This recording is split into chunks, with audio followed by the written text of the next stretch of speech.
Bismillahirrahmanirrahim. Assalamualaikum warahmatullahi wabarakatuh. Alhamdulillahirabbil alamin wassalatu wassalamu ala sayyidina Muhammadin wa ala alihi wa sahbihi ajma'in. Allahumma 'allimna ma yanfa'una wanfa'na bima 'allamtana wa zidna ilman wa alhiqna bi'ibadikas salihin. Terima kasih semua yang menghadiri uh, secara konsisten perkongsian kita dalam usaha memahami maksud ayat-ayat Al-Quran. Uh, kita dah sampai ke segmen yang terakhir dalam surah Al-Mulk pada hari ini. InsyaAllah kita akan baca daripada ayat ke-28 hingga ayat ke-30 untuk cuba memahami maksud ayat-ayat di dalam segmen ini. A'udzubillahi minasyaitonirrajim. Qul ara'aytum in ahlakani Allah wa man ma'iya aw rahimana faman yujirul kafirin min 'adzabin alim.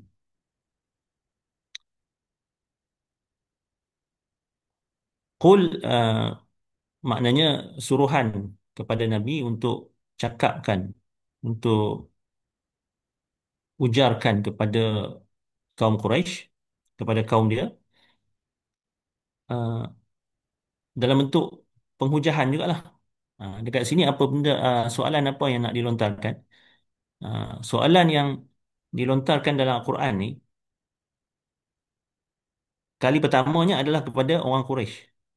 Tetapi kalau macam kita yang 1400 tahun selepas daripada kali pertama soalan tu dilontarkan kepada Quraisy tu, sebenarnya kalau kita renungi, dia ada makna yang mendalam. Uh, tapi kita nak tengok dulu efek dia ataupun macam mana komunikasi tu berlaku kepada orang Quraisy tu sendiri kali pertama. Jadi apa yang Allah SWT minta supaya Nabi cakapkan kepada Quraisy ni? Soalan yang Nabi diminta untuk sampaikan ni adalah macam ni. Ara'aitum in ahlakani Allah wa man ma'iya aw rahimana faman yujirul kafirina min azabin alim. Maknanya adakah kamu telah renungkan, maksudnya adakah kamu telah renungkan ni, dia adalah direct translation, apa ni, terjemahan satu persatu kepada perkataan ara'aitum, kepada frasa ara'aitum. Tetapi orang Arab dia gunakan perkataan ara'aitum tu sebab dalam konteks dia, maksudnya bagi tahu kat aku, habaq kat aku. ha. Jadi macam kita lah, kita cakap, kalau kita ni dalam konteks cuba habaq, cuba habaq Sat. Kalau kata bahasa utara lah. Ha. Kalau kita kata sebelah KL ni mungkin kita kata kau bagi tahu kat aku. Gitu. Jadi maknanya bila nak bagi tahu tu, dia contohnya kalau kita dalam apa ni, dalam konteks orang Melayu ni, bila kita kata cuba kau bagi tahu kat aku, dia automatik menyebabkan apa? Maksudnya kita minta supaya dia fikirkan perkara tu. Ha.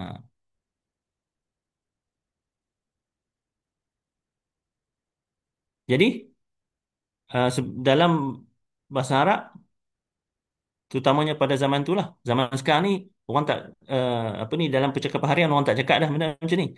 Ha, ara'aitum, apa-apa. Dia dalam bahasa yang digunakan seharian di kalangan orang Arab sekarang ni, ungkapan ni dah tidak digunakan dalam percakapan harian dah. Ha. Jadi maksudnya, adakah kamu telah renungkan ni? Secara kontekstualnya, dia maksudnya dia dah bagi tahu kat aku. Ha.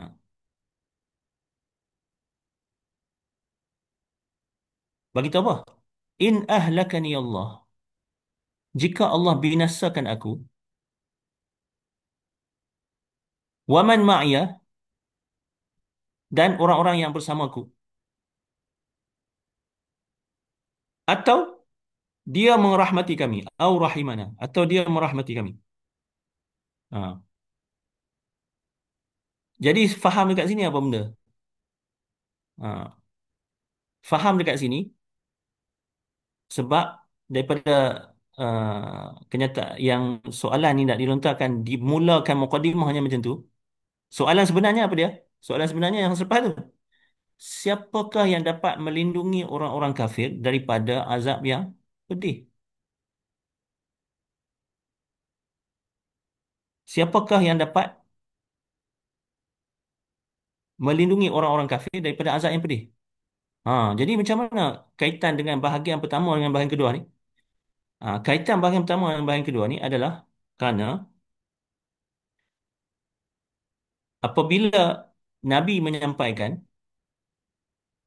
dan Nabi ada pengikut dia, golongan yang menentang ni mereka mempelekehkan Nabi dan mempelekehkan orang yang bersama Nabi. Ha, jadi bila mereka mempelekehkan, antara antara lain dia orang kata macam yang seolah-olahnya kalau macam zaman sekarang ni orang kata yang ada setengah orang cakap tu, engkau nak sibuk sangat pasal apa? Kita kubur masing-masing. Kubur kau, kubur kau, kubur aku, kubur aku.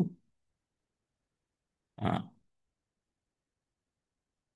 Jadi contoh yang hak kita kata manifestasi sikap tu pada zaman sekarang seolah macam tu. Jadi maknanya dia apa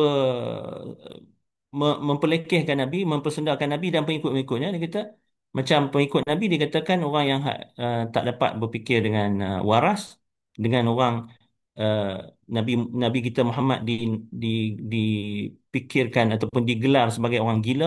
Lepas tu jadi pengikut dia, jadi pengikut orang gila lah. Ha.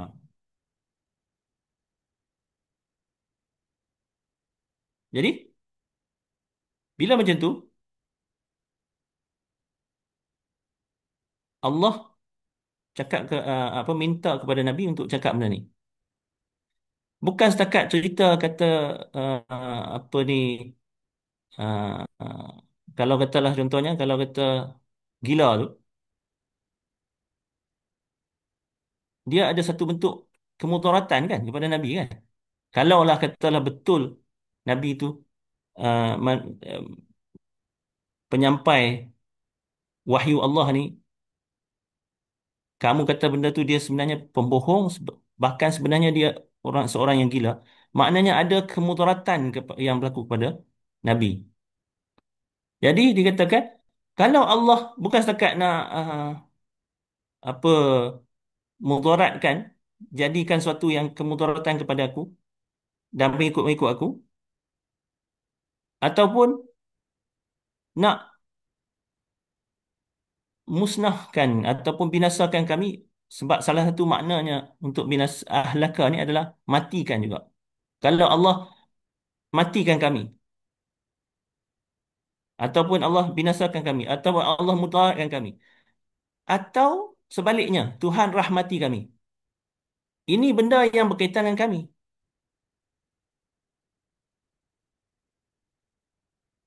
Soalan utamanya bukan masalah kami, masalah kamu. Faman yujirul kafirin min azabil alim. Kamu yang kafir kepada Allah SWT. Kamu yang kufur kepada Allah SWT. Kamu yang ingkar kepada Allah SWT. Siapa yang akan lindungi kamu daripada azab yang pedih? Maknanya, tak usah kira lah pasal kami ni. Tak usah kira pasal aku dan pengikut orang yang bersama dengan aku. Ketepikan. Jangan duk sibuk pasal hal ni. Kamu tu, sebagai orang yang ingkar kepada kebenaran, siapa yang akan melindungi kamu nanti daripada azab yang pedih? Ha. Okey. Jadi ini bahagian dia ada segmen ni ada tiga soalan. Jadi soalan yang berikutnya dia berkait rapat dengan soalan yang ada dekat sini yang ditunjukkan di paparan sekarang ni. Cerita dia macam mana? Ha. Tadi dikatakan, kalau Allah SWT nak binasakan kami ataupun nak merahmati kami, itu hal kami. Yang hal kamu, kerana kamu kufur ni, siapa yang nak lindungi kamu? Lepas tu dikatakan, diminta supaya Nabi beritahu, macam kami ada tempat nak kita nak minta perlindungan tu. Katakan, Huwar Rahman.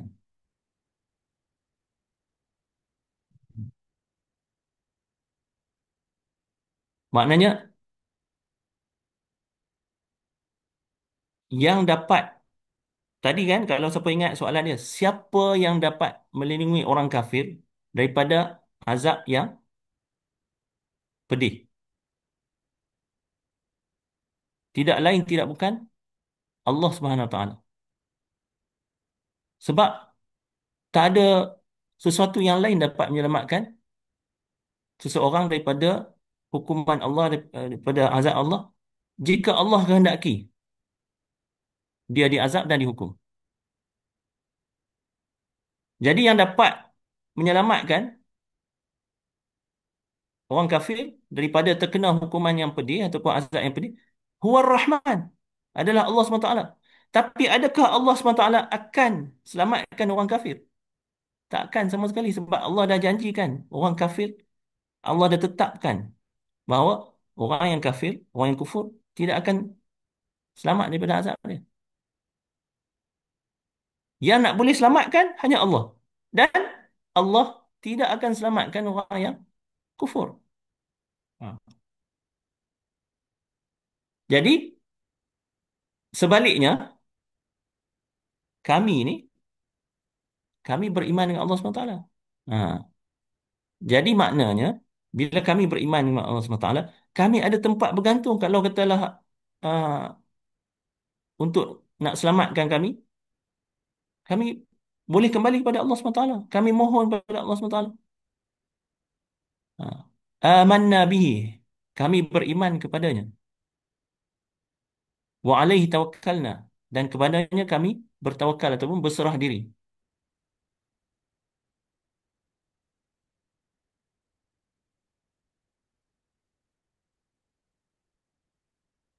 Di pihak kami mengambil jalan untuk mencari keredaan Ar-Rahman. Keredaan Allah Subhanahu Wa Taala. Kamu menolak. Dekat dunia ni, kalau kamu kuat, kalau kamu kuat, kamu kalahkan kami dan kami mati. Kami mati bukan kerana kamu. Kerana Allah kehendaki. Kalau Allah tak kehendaki, kita takkan mati. Takkan kalah. Itu cerita kat dunia. Tapi cerita kat akhirat macam mana? Fasata'lamuna man huwa fi dhalalim mubin. Kelak nanti kamu akan tahulah siapa yang berada dalam kesesatan yang nyata.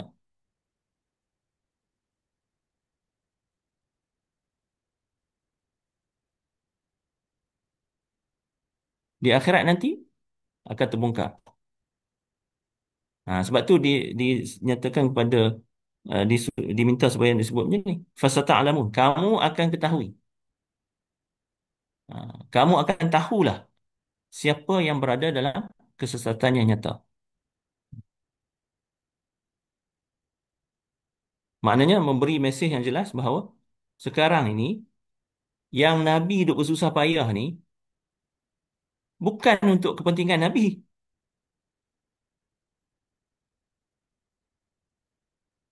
Nabi bersusah payah untuk nak yakinkan mereka untuk menerima kebenaran ni untuk kepentingan mereka juga. Sebab kalau mereka kekal dengan kufur, dah tahu dah hasilnya, akibatnya. Ha. Jadi kamu renungkanlah benda ni. Jadi maknanya ini adalah apa ni seruan untuk mereka kembali ke pangkal jalan, untuk fikir balik dan kalau insaf, terimalah kebenaran supaya tak kekal dalam keadaan kufur itu. Last kali Allah SWT menyatakan mengingatkan mereka satu perkara yang menjadi asas kehidupan mereka, iaitu apa dia? Air.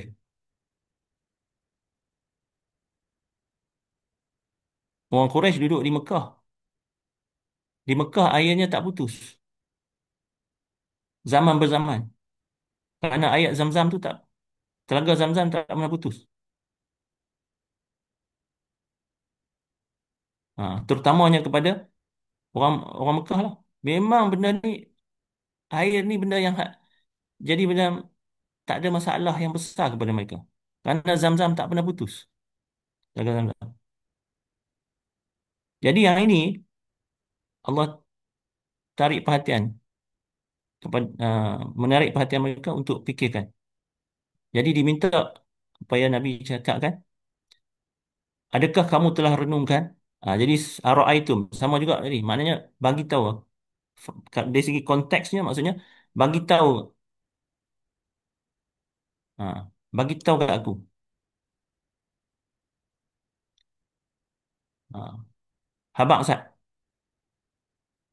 In asbaha ma'ukum ghauran. Sekiranya bekalan air kamu putus.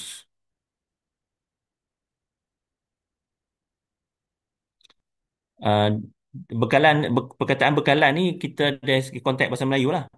Dalam Quran disebut ma'ukum, air kamu putus. Maksudnya bekalan air kamu putus.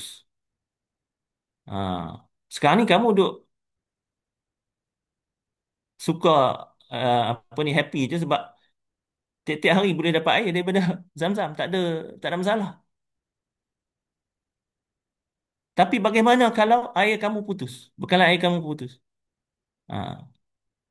Kalau telaga tu, kalau kita kataan dalam bahasa Arab ni, kalau kita ghaur tu, kalau kata telaga tu maksudnya telaga tu ada. Kalau kita telaga 10 kaki, telaga tu ada, air tu ada dekat tu, dekat dasar tu. Ada lah. Kita kata apa ni, 1 inci ke dekat dasar tu. Telaga 10 kaki. Ha. Jadi macam tayang je. Kalau contoh lah, kalau kita macam tu. Ha. Kalau putus terus masuk kering tu lagi lah teruk kan. Tapi kalau katalah air ada sikit je pun, 1 inci je dekat no, dekat dasar. Telaga 10 kaki. Apa yang kamu nak buat? Ha. Jadi soalan, faman ya'tikum bima'in ma'in. Siapa lagi yang boleh bawa kepada kamu air yang mudah dicapai? Macam air Zam-Zam tu, telaga Zam-Zam tu. Ha. Tak payah nak cedok 10 kaki. Air kamu dapat dengan mudah dicapai. Ha. Kalau kita pakai apa, timba tu, timba tu dia punya dia punya tali tu tak payah sampai 10 kaki punya tali ataupun 5 kaki punya tali. 1 meter punya tali pun dah cukup lah. Ataupun kurang daripada 1 meter dah boleh dapat dah air. Maknanya air yang mudah dicapai. Siapa? Kalau katalah air tu kering, berhala mana yang boleh bagi air tu naik balik? Jin mana yang boleh bagi air tu naik balik? Ha. Manusia mana yang boleh bagi air tu naik balik? Tak ada.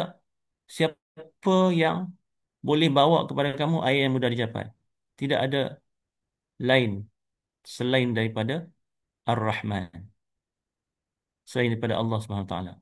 Jadi dalam lubuk hati mereka, mereka tahu kalau soalan ni bila soalan ni dilontarkan dalam lubuk hati mereka, mereka tahu bahawa tidak ada siapa yang nak boleh bawa balik air jadi mudah, jadi banyak dan mudah dicedok tu, melainkan Allah Subhanahu Wa Taala juga. Jadi apa lagi yang uh, kamu nak terus angkuh dan berkeras untuk menentang penyampai wahyu daripada Allah Subhanahu Wa Taala ni, penyampai ajaran daripada Allah Subhanahu Wa Taala. Uh, jadi, Sadaqallahul Azim, kita dah sampai Alhamdulillah ke penghujung surah Al-Mulk.